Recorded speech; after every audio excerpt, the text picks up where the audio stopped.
have you been for you?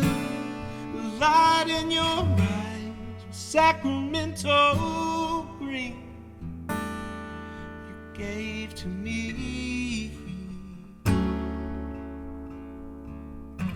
Something sweet said quietly, catch and release. Pour up from underneath, knock me off my feet, catch and release. And I really don't mind it. No, I really don't, and it's all I want.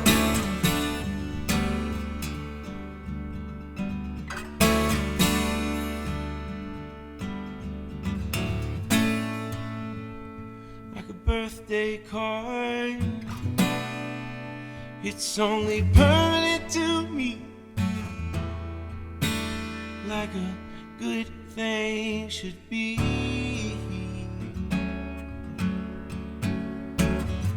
Do you pray on your knee? Do you say what you mean? Say it back to me.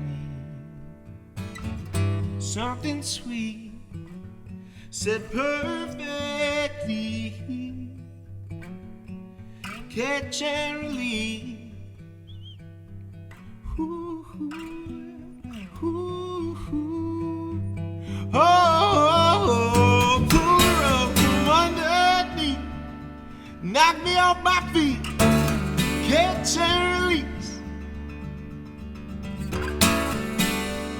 No, I really don't, and it's all I want. Pull up from underneath, you can knock me off my feet, catch and release.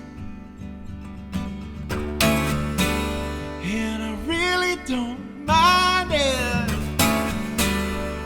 No, I really don't, and it's all I want.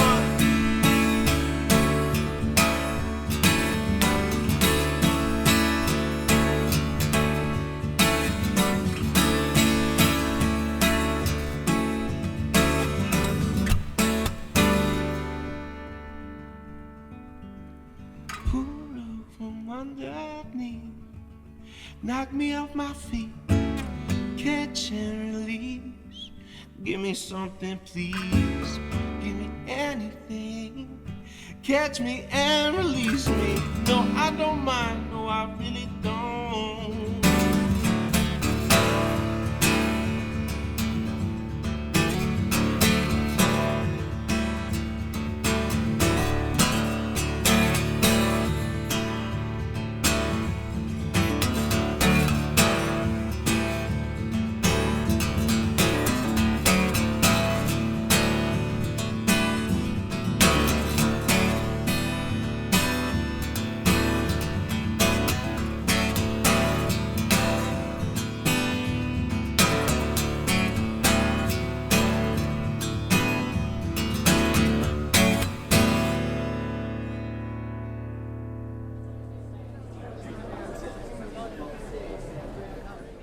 Oh my gosh. So Matthew, that was incredible.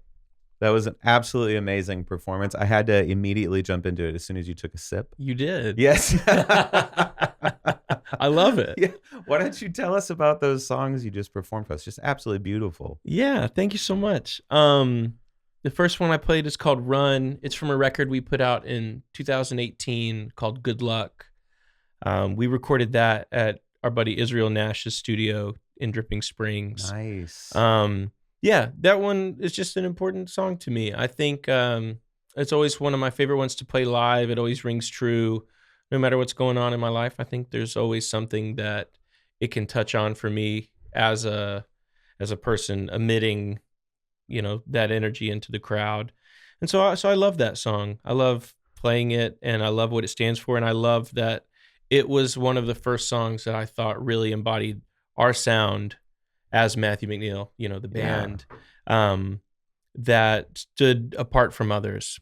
And then the other song was Catch and Release, which is on our most recent record, High Lonesome, that came out earlier this year. I see that. I see the hat. Yeah, it's just High like Lonesome. a soft promotional. That's right. Yeah. I want I people love to it. look for it. But yeah, we recorded that one with our buddy Alan Day in Massachusetts. He's in a band called 4 Year Strong. It's like a pop punk band it was my favorite band in high school. They're not much older than we are. And I've just been a fan for years. And he actually found us on Instagram and was like, I love what you do. And I was like, are you serious? And so, yeah, we hit it off. We've been buds for a long time. And so we cut that song. And it's one of my all-time favorite ones we've done. That's amazing. Yeah. I love it. And correct me if I'm wrong, but did you tell me that hat is one of one? Yeah. Oh, yeah. This hat, so we've got our buddy, his company is called Fowl and Maker. His name's Robin Smith. And he does like chain stitch embroidery. Okay. And he's one of my favorite people on earth. And he made this for me. And the hat's actually an AS color hat, which our buddy Justin is a big part of. And so a lot of the clothes that the gang and I wear are AS color. And Oh, okay. yeah, we love to print a bunch of our merch on it. And so it's just fun to represent our friends. That's awesome. Yeah. I love that. I love that. Well, that's really cool. Well, before I get ahead of myself, because I mean, obviously, like there's so much I want to ask you, so much I want to talk about. Yeah. But why don't you tell our audience a little bit about who Matthew McNeal is? Yeah. So my name is Matthew McNeal. I am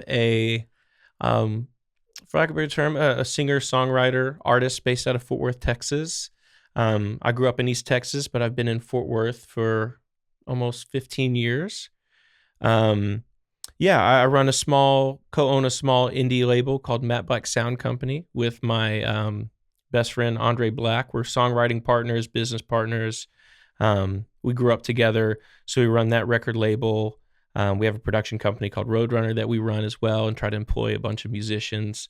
But yeah, I love making music and collaborating with my friends. It's been my biggest thing since I was 14 years old. And it's been really cool to just chase it wholeheartedly this whole time and do it independently. We've had so many friends find success in such various ways, be it signing to major labels or large indie labels or staying independent forever. And it's cool to find our own path in the midst of it all. And, you know, as an artist yourself, I'm sure, you know, you always have people ask, well, what does your sound like? Or, you know, which is increasingly, I wouldn't say difficult, but in an ever growing musical landscape, it's hard to pinpoint. You know, it used to be like I'm rock or I'm hip hop or I'm soul. And really, Matthew McNeal is me, but it's also my band. We're all under the banner of Matthew McNeal. And our sound, it's very much so influenced by all the things that the gang and I love. And so there are songs that are going to lean more soulful. There's going to be songs that lean more, you know, rockin' or whatever. And of course we're from Texas, so there's that inherent like Southern kind of, you know, call it country, call it folk, whatever. But yeah, I always say it's like alternative indie rock, folk rock kind of thing. I love that descriptor. Like that's wonderful. A, B, I understand. I sympathize completely. I mean, being an artist, that's a question I've been asked so many times throughout my career as well. And every single time I'm like, man, I don't know. Ask me next week. I mean, it changes so often because, you know, you start one place and you think this is my sound. This is who I am as an artist. And then very quickly the universe snaps its fingers and you begin to be this other artist. And it's beautiful to watch that evolution, especially for working artists. So absolutely, I completely understand. Yeah. I think it's really cool too, to be able to fit. I think it's like, just listen to it. And whatever you want to perceive it as, it's that. Yeah. And, you know, because what I love about touring so much is in certain markets, we will play with the country bands. Sure. In certain markets, we play with the indie rock bands. I mean, same. Yeah. I understand. Yeah, completely. And I think it's a superpower. I do know that you can find more traditional or commercial success if you just zero in on one of the like main things. Be like, we're just a rock band, we're like a retro rock band, or you know what, we're just a country kind of revival band, whatever.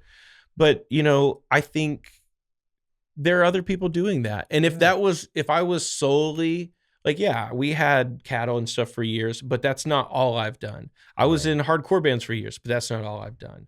And so I think it is more true to me as an artist to be myself. Yeah. And despite that maybe making it more difficult to find mainstream success, I don't even know if that is what I wouldn't want that at the cost of being myself. Of course. No, and again, like, hammer on the nail right there. Like, it's really is beautifully said, because I personally agree with you, as having been a working touring musician for all of my adult life, like, as long as I can remember. So, and it is exactly that. So I think it is a superpower when you can kind of hone in, because again, like, I feel like we both kind of started careers going with one trajectory in mind, and we both went shoop, like many artists. And I just think that's really beautiful. It's a beautiful juxtaposition as an artist to experience. Yeah. Because you're like, oh my gosh, like, all this time I had, blinders going one direction, when reality is I needed to open my own eyes and be aware that artistry is breath, it's life, it is everything I'm doing. So what the hell was I thinking putting a label on myself? Yeah. Absolutely. It's weird, but you reach that point and you're like, wow, like, am I growing up? Is that what's happening? Did I just grow up? Like, that's amazing, but it's true. It's so true. And I love that I've gotten to watch so many incredible musicians become artists over time. And it's wild, but that is what I love seeing. And you really are the epitome of seeing that happen. Well, thank you. I feel like when I first met you, you were this immensely talented, like, vocalist and songwriter, and I have watched you become like this artist in every way, and it's beautiful. And I'm not blowing smoke. I just like to give credit where credit's due, because artistry doesn't always pay the bills. Yeah. And sometimes it really takes a lot of extra effort in other places to keep up to your own standards. And absolutely. So, again, credit where credit's due to both you and Andre. I think that's just amazing. Well, thank you so much, man. Thank you for always being in our corner, and of course, always keeping an eye on it and an ear on it, and your heart into it, because, I've always been inspired by you, and I've loved all of the times we've gotten to make noise together. Yeah. And same. Yeah. I, from one Matthew to another. Yeah. It's a joy to be here. Yeah. Thank you. I want to high five you. Maybe we do like a slow five, like really soft, because the microphones. Hold on. That's it. There we go. Did we get that? It's perfect. Just beautiful. That was, I felt that in my soul. We'll add in the sound of like a really robust clap. Absolutely. It'll be powerful and epic and microphone friendly. Absolutely. Yeah, absolutely. Absolutely. So wait, I don't want to get ahead of myself. Obviously, we have a friendship, and there's so much I want to talk to you about. But sure, let's talk about your most recent effort. Yeah. Like, why don't you tell me a little bit about that record, and how it started, evolved, and bloomed into what it is. Yeah. So our latest record's called High Lonesome, and it came out of April of 2025. Mm-hmm. It is the first record that Andre and I, under the Matte Black Sound banner, have completely recorded on our own and mixed on our own. We always have a hand in what we do. We love collaborating with our friends. This certainly wasn't in lieu of collaboration. It was really basically during the pandemic and everything, we cut a record ourselves. It was the first time we actually did a Matthew McNeal release, recording at our own studio space. And we loved that. We had our buddy Ted Young mix it. We went up to Philly to do that. Nice. And had Jessica Thompson masters all of our stuff, and she is an absolute wizard. So we have to do everything with her. Yeah. But doing that during the pandemic was kind of a cool thing to be like, wow, look, we can do it with what we've got. And that's not to say we don't ever want to go record at these amazing spaces with our friends. It's just nice to be like, look, we've collected all of this stuff over the past 20 whatever years. Yeah. Let's use it. And so we did that again with High Lonesome. We recorded it all ourselves at my studio space and Andre's studio space, which collectively make up Matte Black Sound Company, which is our record label we run.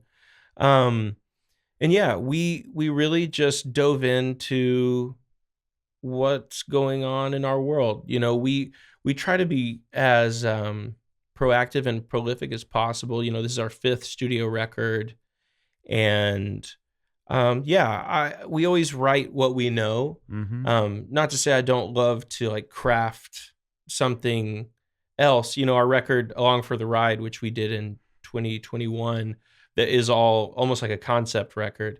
So it was fun to say, hey, after that record, we did an EP in 2023 called Love Was, and that led into High Lonesome, Okay. which, we've had a lot of life experiences. I lost my father when I turned, the day I turned 25. That was right before Good Luck came out in 2018. And so that would kind of shape what the next record would be, which is called Good Grief, which was solely based off of that experience, promoting good luck amidst that. Right. And then, which would lead into Along for the Ride, which is what we did during the pandemic. And then right after the pandemic, I lost my stepdad, who raised me. And that was like a few days shy of my 30th birthday. And so I'm sorry, brother. Oh man, that's all right. We had a studio session booked for like 2 weeks after he passed. And instead of canceling it, I got together with the gang, and our buddy Ted flew in from Philly, and we said, let's capture the moment. Yeah. And so that's what the Love Was release was kind of all about. We like kind of made those songs in that moment. And those heavy life experiences stay with you. It's not just like all right, yeah, and I did those songs and moved on. Yeah. It stays with you, and you grow with these feelings. And that's kind of what High Lonesome came to be.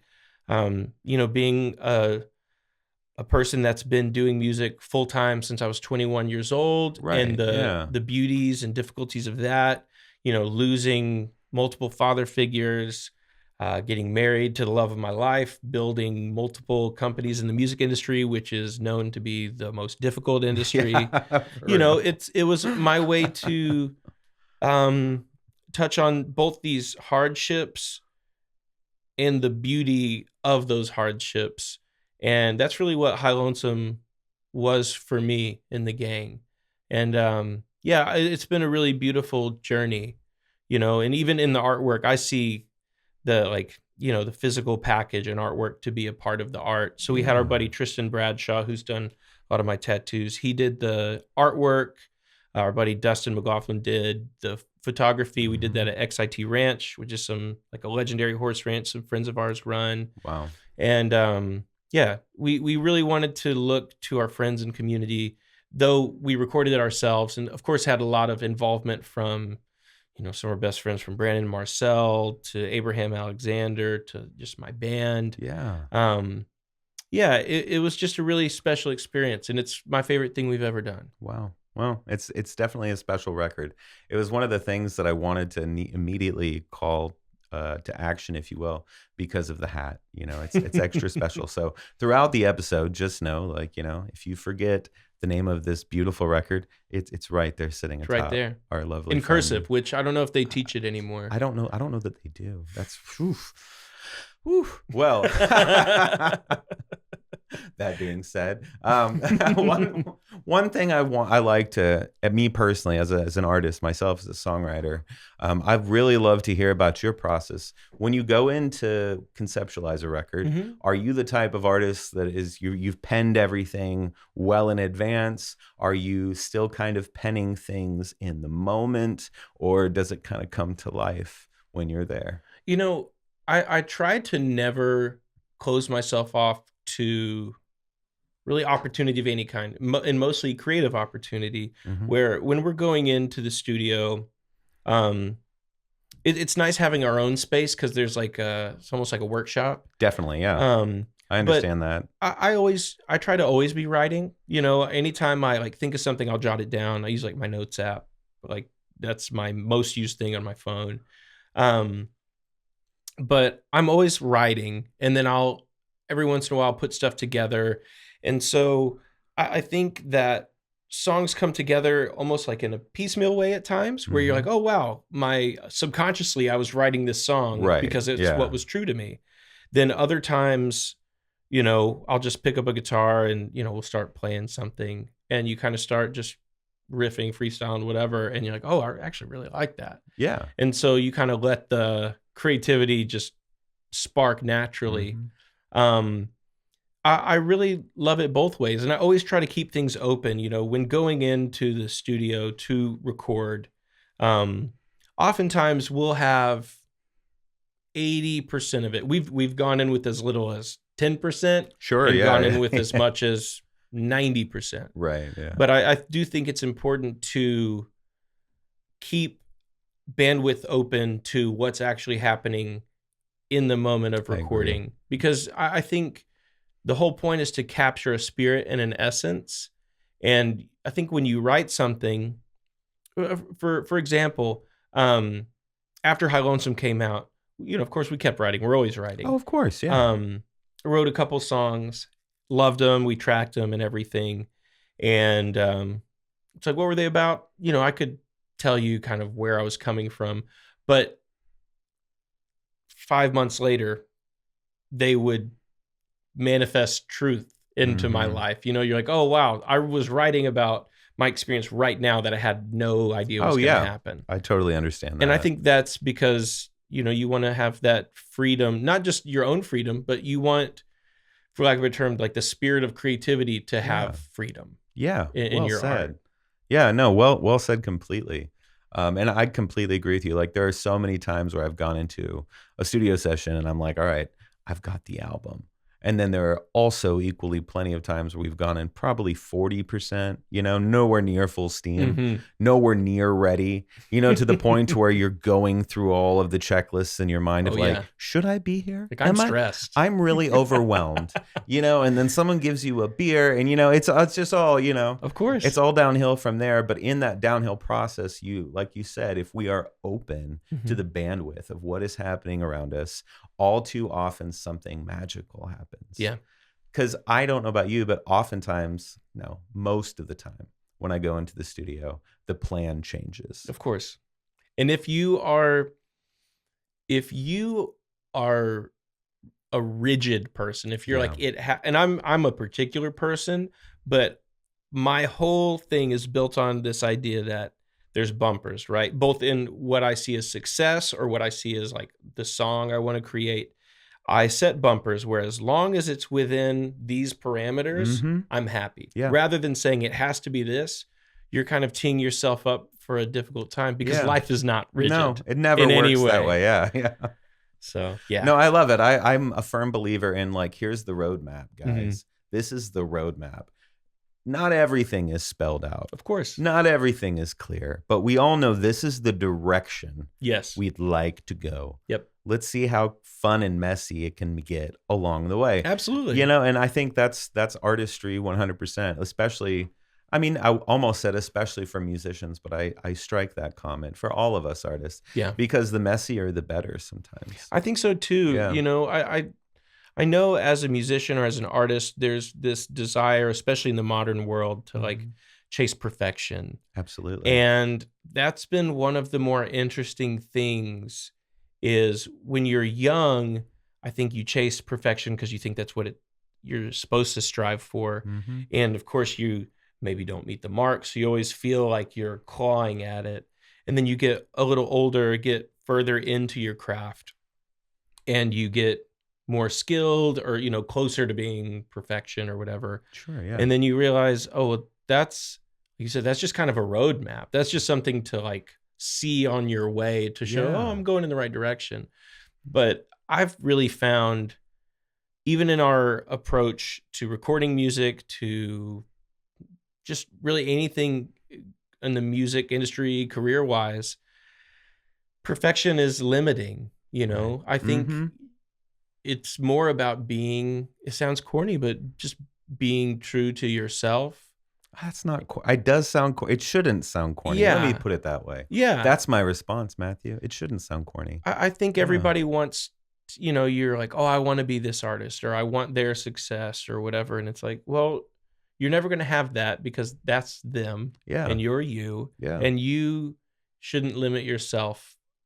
Even if like you're like, oh, I want to be the biggest artist in the world. You're like, cool. And you can be. Yeah, sure. But you need to find yourself in it. Yes, absolutely agree. I had a conversation with a friend about that the other day, how we had seen so many people aspire to rock starism, whatever that may be. And a lot of them went on and did very well for themselves. And that's, yay, I love seeing that. Yeah. But there are so many of us that never aspired for that. And then there are those of us that did, but maybe found themselves along the way. And they're like, actually, I think I'm super comfortable just being an artist, contributing to my community and the region around me, and being a member of that community. Of course. But it's a really fascinating conversation, because when we're young, we're all hungry for the best coverage we can get.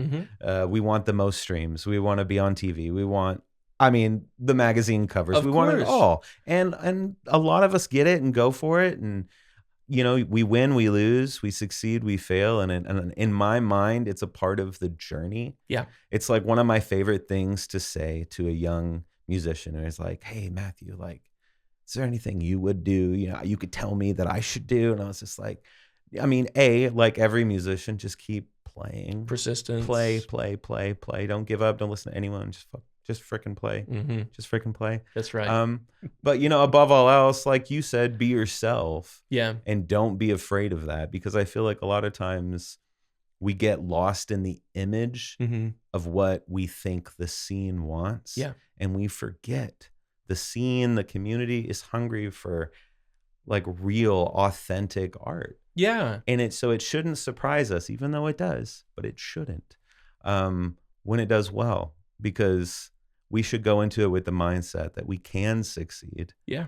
Because we're here because we believe in this. And if we put our energies and intentions to something, I'm not going to preach, but if we do, I feel like you can get there. You just have to stay true to yourself, as you put it. And speaking on community, I really believe like the rising tide raises all ships. I think community is very important. I think if you isolate yourself or separate yourself, you lose out not only on collaboration, but just having something to where we can all rally around each other and support each other. And that's why I'm such a big proponent of the Fort Worth music scene and what it's become. It's been a home of great songwriters for decades and decades, but I really love what's going on right now, and I'm honored to be a part of it in some small way. Of course.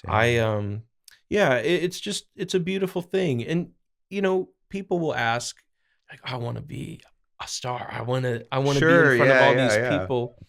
And, it's hard to ask this, but something I've seen just being in it for well over half my life, is you're like, well, do you want there to be large crowds and high number stream counts and everything because you want to be seen? Right. Well, and which is okay, but I can only speak for myself, and this isn't to be like, oh, look at me and my perspective. No, of course not. But I want there to be more people at the shows. I want there to be more people listening to the music, not because I'm like, I really need to feel validated. Of course it does feel good. Sure, yeah. But I want there to be more people at the shows so more people can be impacted by music, which is what has impacted me. Yeah. And I want to be a torchbearer for creativity and art and empowerment. And I think it's what is your perspective amidst the persistence of doing it.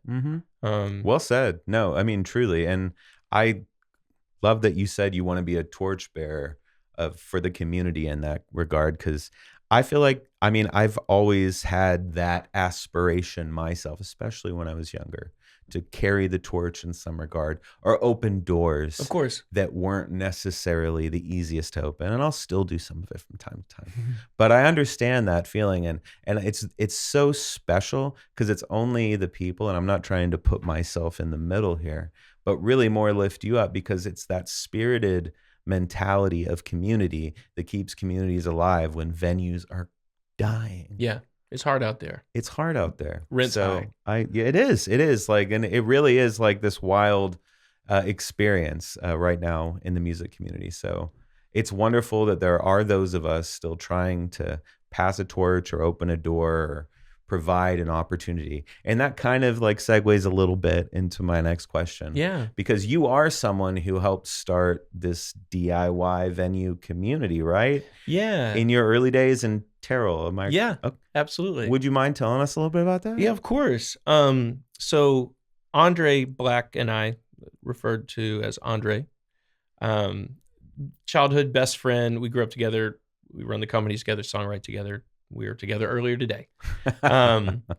We were a part of small town. There's not a whole lot to do. We would like the church in the area, we would play music and kind of got involved with that, which was nice. And through that, we met a guy named Mark Nichols, and he ran he had like a guitar kind of lesson shop. And he was really into like your heavier music scene, which at the time, like, it's like a big festival called Cornerstone, which was totally prevalent. Yeah. At that time, like what I really liked was like the kind of Christian religious scene, whatever, had ties to this heavier music scene, hardcore music, and that's kind of honestly how I found hardcore and more extreme music. And so he was down to like team up and host shows at his shop after hours. And so this is like MySpace days. Oh man. Oh yeah. So we would like reach out to bands and be like, hey, come through. Like, let's put on these, bills. And of course, like mixed bills to where it's like, like a hardcore, Latino punk band. And then like some like metalcore band of 15-year-olds and then a singer-songwriter. Like, but it was some of the most formative times of my life, because not only were we exposing this small community to music that wasn't on the radio, and like streaming wasn't happening, so it's like how else would you hear stuff like this? Yeah. It became people from all different walks of life, all different belief systems, all different genre and sounds, like would come together and play music, create art, intermingle, and I could see that people cared, and that was really special. And that's why that like DIY mentality is a huge part of me and the team that I surround myself with. Is if we had waited around for someone to be like, hey, why don't you come play a show at my venue? Oh, absolutely. Or, hey, you should start a band. It never would have happened. No. No one's going to ride for you. This isn't to belittle anybody else or whatever, but I had always believed that no one's going to ride for you the way you're going to ride for you. It's true. Potentially, if you really are like, I'm going to put my brain to it. Yeah. And yeah, that was a huge part of my life. And, that's how I fell in love with hardcore, which is a big, like, kind of a flame within me that I think goes hand in hand with DIY of like, yeah, dude, the counterculture is never going away. Yeah, for sure. And I think it's important to just do like, I think it's cool because maybe you don't have a good voice, or, traditionally, sure, you don't have a good voice. Like, oh, I don't know how to play all these jazz chords or the Nashville number system. Cool. You don't need any of that. You just need to want to do something cool, and you can. And seeing that as a 14-year-old and being immersed in it as a 15-year-old, and then just kind of diving into all that, it completely changed my life. I understand. I completely understand. It's odd that you say hardcore, and I don't know that I knew that about you, because I had similar upbringing. Some of the earliest bands I played in were Christian hardcore bands. Of course. Yeah, well, 100%. Also, there's always this discourse. Also, can I just say Christian? You have to whisper it. Yeah, absolutely. And that's what I'm touching on here. Like, you have to think of where we're in North Texas. We're like, it's not like we're in New York or the Bay Area or all this stuff. It's like, it doesn't discredit it, because though I may not be, religious in this time. Same, Um, yeah. I do appreciate that it opened for whatever it was, it opened that door for me to see this. Yeah. And regardless of any of it, it's really cool to be like, yeah, it doesn't discredit the punk Sure. roots because, okay, I could have never found it. Yeah. And then who would I be? I wouldn't Yeah. be this. No, I agree completely. Like, and I mean, damn, like I probably would have never discovered Pedro the Lion, Big time. you know, or Starflyer 59 or some of those epic like underground bands that were labeled as like a Christian rock band Mhm. early on, but really weren't. They were the most artistic, Absolutely. beautiful endeavors. All of those people in both those projects are some of my favorite people on earth. Well, yeah. You know, just And you see that being true. I think, you know, what I really love doing a lot of the production work, you know, that we've done working at these big Yeah. venues behind the scenes and meeting artists and everything. You know, there's some artists that I saw as a kid that you're like, oh, these are like Christian artists or whatever. Like you see Switchfoot oh man, and yeah. you see them now, you're like, dude, it was one of the best shows I've been to. Wow. You know, and like great people. And there was no like proselytization. It was just like, oh yeah. It's like we were at Americana Fest a couple weeks ago and Matt from Reliant K, we were just chopping it up and like he's running a pedal company and like, Wow. you know, That's wild. Again, it's Yeah. a community. And I tell people all the time, Yeah. even as not an inherently religious person, there is community in that. Mhm. And, you know, my lifestyle is so bizarre and the hours are so Right. weird and the traveling is so weird, you know, it's kind of easier for me to not be in that world as Mhm. some, but you know, others, it's like, look, especially if you have like a more rigid job system, more like traditional family life, it's like, dude, what a great place to find community. Oh, sure. Find yeah. one that maybe has a belief system that is that of what you want it to be. Absolutely agree. But yeah. you know, I think it just shines a light on how important community is. Yeah. No, and I agree. And I mean, and that's what we ultimately keep going back to is how we cherish the music community here in North Texas. And a lot of us being in the region that we're in started off in like that Christian rock community. Absolutely. It's wild, but so many of my friends, we all still get little checks from whatever Christian organization. Yeah, man. Yeah, for one song or another. But yeah, it's wonderful. Having toured, you had mentioned, you know, yeah. your wild schedule with touring and whatnot. I know, having toured as long as I have over the years, I have some wild tales. What's a couple of your favorites? Oh my goodness. Like bucket list, like the ones you're always telling the new guy in the van. Oh man, you know, it's so wild because from about 2015 to 2020, Mhm. which why did everything change in 2020? Yeah, right. Everything changed. Everything. For a handful of years, we were on the road 6 months out of the year. We were like, we built out a van. We've done 2 vans at this point, but you know, put beds in it. We would go all over the place. Andre and I, we would play as a power duo where, you know, we did it for logistics. Money's, you know, it's tougher to tour now than it's ever been, but even back then, it's not like everybody was rolling in it. Right. Yeah. Yeah. Of So, course. you know, Andre would have a full kit. I would have like 2 guitar amps and a bass amp. I'm splitting my signal, doing all this stuff. Yeah, and we would just go coast to coast playing, you know, 100, 150 shows a year, doing the thing. So, of course, you run into some bizarre stuff. Oh, certainly. You know, one of my favorite things, it kind of spawns into more, but we connected with some folks in the Chicago DIY scene. They run. I love Chicago. Oh, it's the best place. I love playing Chicago. Good food, good art. Just the best. Yeah. Oh my God. We found a DIY community, DZ Records, Ben Arguelles at DZ Records. You know, he was filming band. He had like a basement studio. He was filming bands. Mhm. It was the first like thing we ever got on a plane to do music stuff for.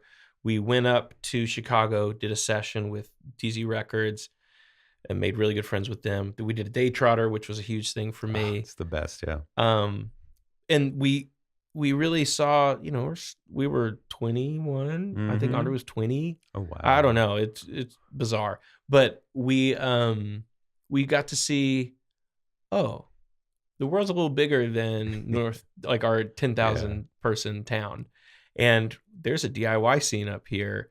and of all types of music. And so, we go to this basement, we record, we play, we hit it off with them.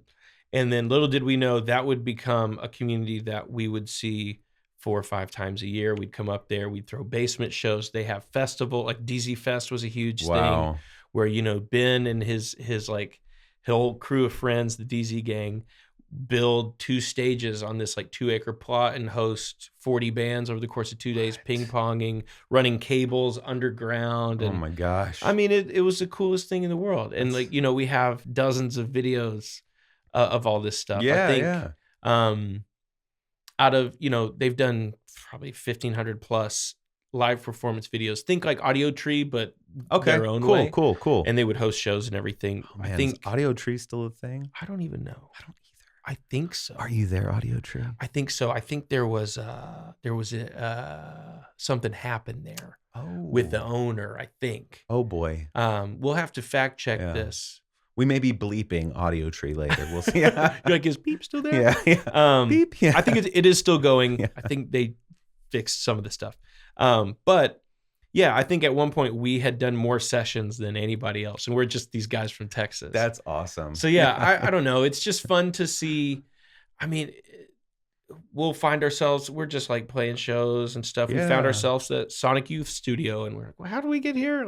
It just seems like a blur. Mm-hmm. And then, it's taken me, Anna and I both come from a small town. We didn't have deeply musical families or anything like that.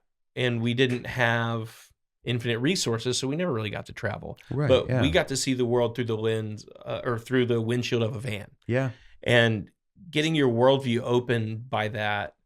It's life-changing. Absolutely. I agree. In every, it's so funny. And I know you know the same thing, every story, every day, every show. If you gave me a list of the date and the city, I could tell you what we did that day because every minute is so formative and fun, and you're alive, you're excited. Yeah. It's electric. Isn't that what Dylan said? It's electric. Yeah. Which is odd, but it's true. It is. And I think you can lose it's easy to get jaded in the music industry. Oh, sure. Yeah. But I think that you can always, speaking for myself, I think you can always find that spirit and electricity when you realize, yes, you want to convey your message is maybe the wrong word, but the spirit of creativity and songwriting or whatever you're trying to put out there. When you realize look, the traveling and everything, the logistics, the management, the stress of it all is fun. Life is too short to not have fun. While it may be the most difficult thing in the world, but if it's your dream and you are persistent through it, have fun doing it. Make a way to have fun. Absolutely. So we try to do that. I completely, that is touring in every way. You worded it beautifully, because it is this mysterious little ghost, because every day I feel like you find some new spirits to connect with and have just this beautiful moment or wild experience. I mean, gosh, I could tell you some wild stories too. And it's the most inspiring thing ever to kind of get the understanding of traveling for the first time through the windshield of a van. Yep.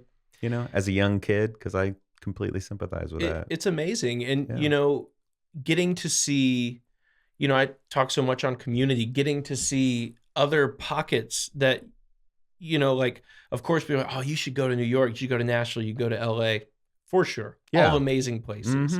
And we have incredible stories, incredible people in all these spots. But, touring through, and not to leave out Chicago, of course, Chicago. Of course, yes. But getting to go through your kind of Kentucky, Ohio, West Virginia pocket, we got to tour around there, because you have to get from place to place. Yeah. And you're like, I don't really know anybody in Morgantown, West Virginia, or, Huntington, or Chillicothe, Ohio, whatever, Columbus, Ohio, Lexington, Kentucky. You end up in these places and you get to be involved in that area for a night or 2 nights or however long you're there passing through. And the people you meet. I mean, one of my favorite artists of all time, his name is Brad Goodall, and he's in Huntington, West Virginia. and he plays in a band called Ona. I never would have met him, or William Matheny from Morgantown, or like, all these people in this world. And you start to be like, what an amazing thing. Fast forward a year or two and you're like, oh, Tyler Childers is blowing up now. Oh, the band Camp is blowing up now. Yeah. Oh, Ona's blowing up now. Like you start and most people are like, oh, they came out of nowhere. You're like, well, it's crazy because we played together at this panini shop. Oh, sure, yeah. Like that's my favorite thing. And it's not to say like, oh, I was there, but it's cool to be like, no, we're all just mining and hoping to strike gold. And when one of us does, we all win. It's true. No, well said. Like it's beautiful because it's so true. We all have those stories where we're like, oh no, I'm not surprised that artist blew up because we've been all playing gigs together for a long time. Oh yeah, they've been doing it. Yay, good for them. Yeah. Now you had mentioned, I'm going to shift a little bit because you had mentioned business, and it just seems like you're a very active person in the community, in the Fort Worth music community as well. How do you find, I know myself, sometimes I struggle because I feel like I have a million hands in a million pockets, and I always want to fill the pocket as much as I can. But sometimes that's hard, especially when taking on the burden of, say, writing another record or preparing for a tour or whatever it may be. How do you find a way to balance all of that? What is your go-to? It's really difficult. I mean, I don't think there's really any way around it. We had this conversation earlier today. Andre and I were talking to a friend, and they're like, oh, I didn't even know about the Roadrunner stuff you guys do. Like, you guys don't seem stressed. We're like, oh, no, we're stressed. Like, there's always something going on. I think it really comes down to you have to put in the work to, up your personal skill tree to be like, how can I better manage stress? I know even a handful of years ago, let's say even 2 years ago, I was not that I'm the best now, I wasn't near as prepared to handle the band. Like, I didn't have the bandwidth to handle everything. I would have panic attacks, and I would, really feel the weight of trying to run this company and make sure it works and doesn't fall apart. And then this thing, my whole creative passion, and then trying to help others, and then trying to be there for trying to be a good son, a good friend, a good husband. Yeah. And I think the more time you spend in it and you're intentional with it, I do think you get skill points, you get better at it. Yeah. I think a lot of what I'm finding now is I do think it's very important to realize you can't do it alone. I'm very fortunate that in Matt Black Sound is Matt and Andre. In Roadrunner, it's Matt, Ed, and Andre. We have very supportive wives. We have very supportive families. Our band that plays with Matthew McNeal, they're our best friends. Having people all over the place, building that community that's not just like in a Fort Worth zip code, but all around the country from touring. Yeah. Having these relationships keeps me inspired and keeps me feeling cared for. Yeah. And I think finding things that help, for me, be it going on walks or, exercising or, just trying to find joy in picking up a guitar and playing it without the intention of, all right, I got to write a song. Right. Like, I just want to play guitar because I love it. Yeah.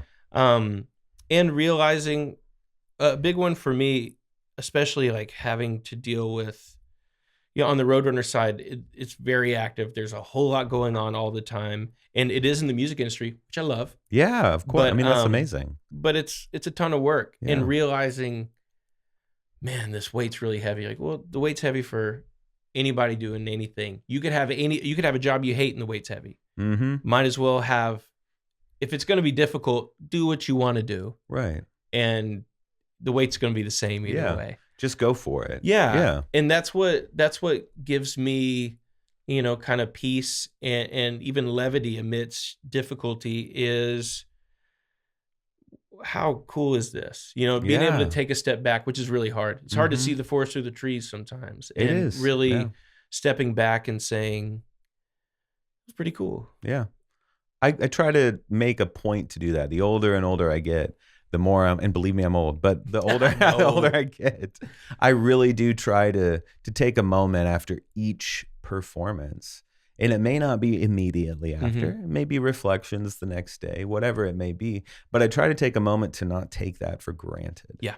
Because at the end of the day, I'm freaking lucky. It's like whether I get to play for 5 people that love me, or a sold out house that loves me, or just hang out and play with people or see people I love that share that, it's unbelievably special. Yeah. And that just kind of goes back to, I feel like, what's become an overarching theme, which is community, on today's episode of Highland Soundtracks.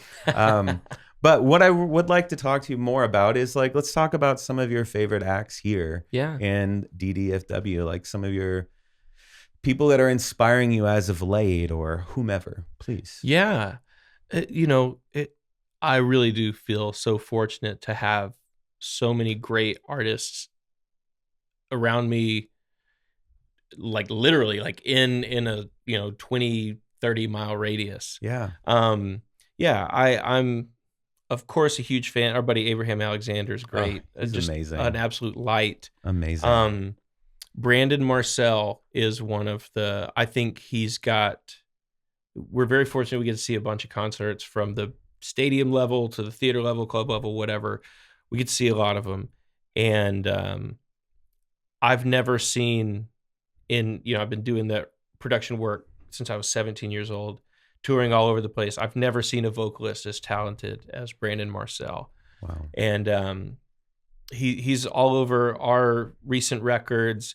He's one of my favorite people. He's got a record that he's been working on for a long time, and it's coming out soon. And it's, so next level that I can't wait to hear this. Oh my gosh. Brandon Marcel. He's amazing. In Fort Worth, there's Molly Donnell, and she is fabulous. She's really kind of caught my attention lately. Just absolute, joy of a person, but just great songwriter and great, just great spirit in which she performs with. The band actually at Americana Fest acted as her backing band, and I caught the whole set. I'm like, wow, what an amazing thing. Yeah, how cool. I'm sure that was special. Yeah, so cool. David Forsyth out of Dallas, incredible. Amazing, yeah. There's just so much going on. And then, Summer Dean, I really think... yeah, I've always loved her voice. Yeah. And her music, just wonderful. It's next level. And not Americana Fest is like the most recent kind of like gathering of a bunch of people I love. And I watched her set 2 days in a row, and it was like putting on a clinic. I'd never seen, we've been playing together and stuff for 10 years. Yeah. And she's always been amazing. But seeing it now, you're like, this could be at any stage, anywhere in the world, and it would be a slam dunk. Wow. There's just such great stuff going on. And I just love getting to witness it. Listen to it. I'm with you. I feel like every time I go out anywhere, because it's so hard to keep up with everyone. I tried my hardest. I really do, especially on Bandcamp Friday, to really go out there and show some love. Yeah. And then get out and see them. Yeah. But there's just so much talent. We're just surrounded by so much talent. It just blows my mind over and over again. And one thing I wanted to ask you, since you've also been in the community for a long while now, what is one of your favorite venues that closed? And it could be recently, or let's say the past 10 years. Man, that's hard, right? It is hard. Yeah. Because unfortunately there's been a bunch of them. It is. It's sad but true. I am very proud of some of our venues that are still here. It's difficult. Oh, absolutely. All of our love to the venues that are still rocking and rolling with big time. Like Tulips in Fort Worth is amazing. The Post in Fort Worth is amazing. I love, though Magnolia Motor Lounge lost its the space it was at for a long time. Right. I'm so happy they're still here at different locations. Absolutely, yeah. This is something I've talked about with both Marcel, with Abraham. And I think I can say this, Marcel and Abraham. I think Leon would say this. I think Vincent Neil Emerson would say it. I think Charlie Crockett would say it. And I think you would say it. The Post. Or no, not the Post. Live Oak. The Live Oak, 100%. The Live Oak 100% was such a magical place Mm-hmm. because it made room for songwriters. It was like a church for all of us. It was really awesome. was. It was amazing. Yeah. Yeah. It really, really was. And there was so much going on there. I mean, really, when you think of, I mean, any of these artists that have crossed, like, from particularly like Fort Worth and Denton and even Dallas, like any of these artists that have crossed the threshold of like traditional stardom or whatever. Yeah. They played there. They played there, yeah. I know, it really was just this magical place. I think I miss any venue that's closed that I've been fortunate enough to play on their stage, because it's always a very sacred practice for me.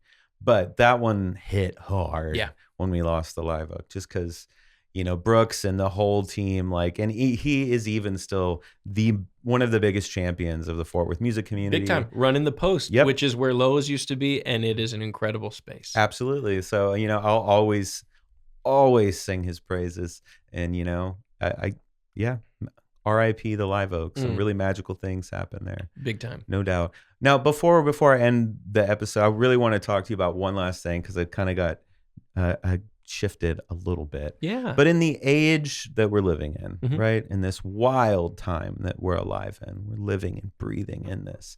How do you feel about the rise of AI and in music? Yeah. And, you know, like within the level of artistry, like it's really kind of taking over and really dominating the way that we distribute music. Like, how does that make you feel as an artist, but even more so as a label owner? Like, yeah, you know, it's a really interesting thing to see because it's still so fresh. Yeah.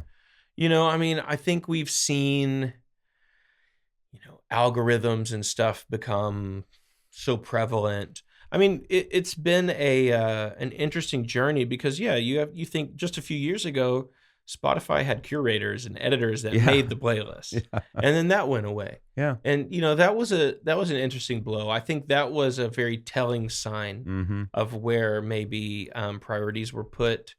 But then, you know, dig deep into any of like these platforms, you see maybe it's not even about the music at all; it's advertising or whatever. Yeah, absolutely. You know, I think it really caused at least me to look into things and be like, all right, well, what's worth really championing? Right.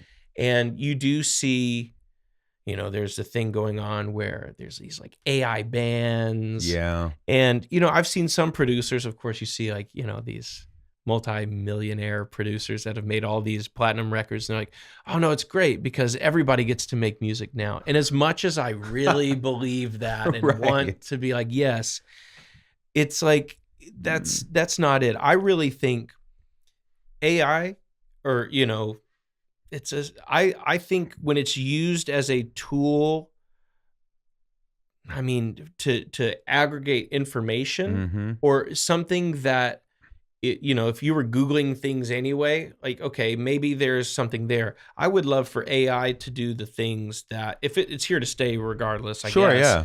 I think it is better used doing the things we could not have to do as humans. Like, I wish there was a way for it to, you know, maybe automate everybody's taxes, so maybe we know how much we're supposed to pay rather than guessing. Yeah. Or, you know, I wish it could troubleshoot diagnostics for every vehicle. Or, you know, I'm not trying to put mechanic. Like, I want it to be a tool that is used by.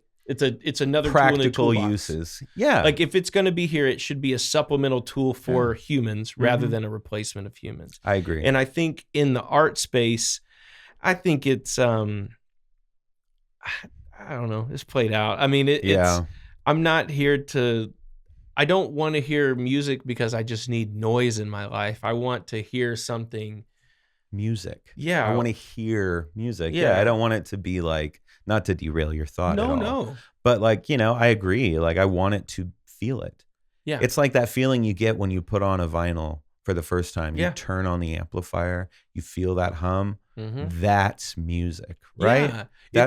It's someone's perspective. It's someone's story. It's someone's vision. And I think that, you know, it's hard because, the younger generation, it's all they know, whatever. It's like, I really think that there comes a time where it's like, oh, but it gets so real. It sounds so amazing. Does it really sound amazing? I mean, show me one example of like an AI song that's like amazing. That's amazing. Yeah. I haven't heard one yet. I haven't either. And when we do, maybe we should be scared. Yeah. But at a certain point, it's like, cool. Well, unless y'all are going to generate, if AI is going to make humanoids that can drive vehicles and play instruments and drive all around the country and perform these songs, I mean, what are we talking about? Yeah. No, like, dude, just figure out a way to make it a useful tool that helps the world rather than takes away. Music's one of the few joys left in this desolate space. Yeah. Maybe don't come after that.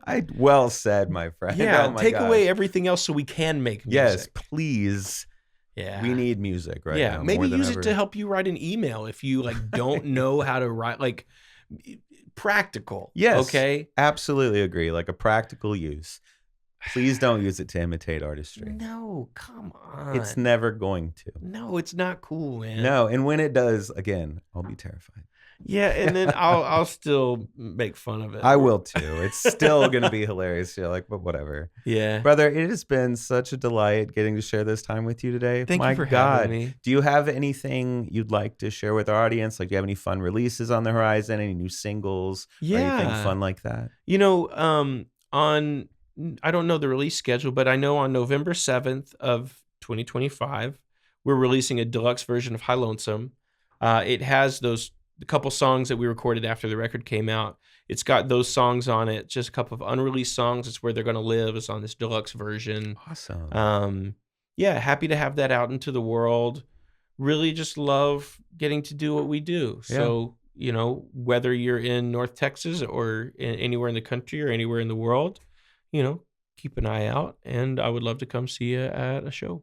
And do you have a website? Yeah. Oh, yeah. It's www.matthewmcneal.com. Oh my gosh. And we also have www.mattblacksound.com. Well, there you go. And we have www.roadrunnerproductionservices.com.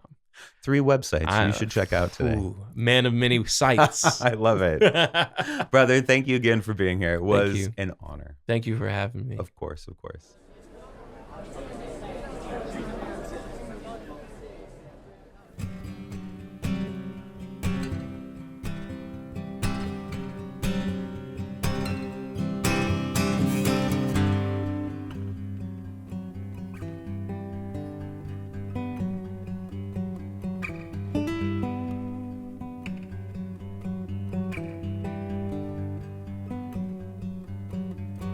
Temptation, trains are coming over the limit. Down the line, was I numb to the pain? Maybe blinded by the light. Oh, if you do it once, you do it 100 times. If they kept records of my wrongs, be so scratched they would not play. You want your cup to overflow, well, sometimes so does your plate. We should have a celebration, knowing some things never change. Oh, I try staying busy, must have lost my mind. No one knows the reason why.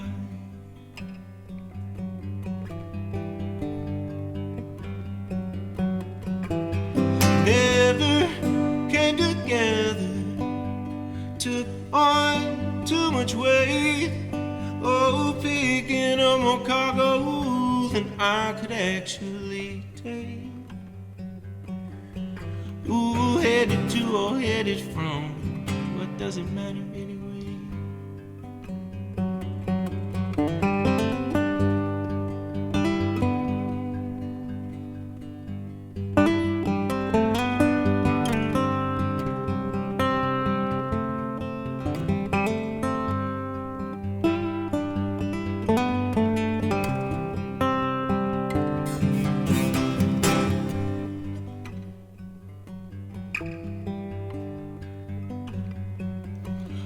try staying busy.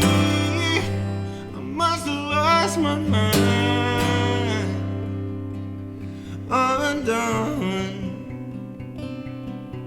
Oh, it wears me out to try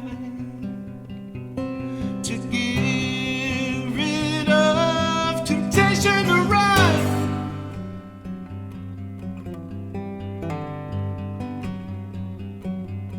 So I run.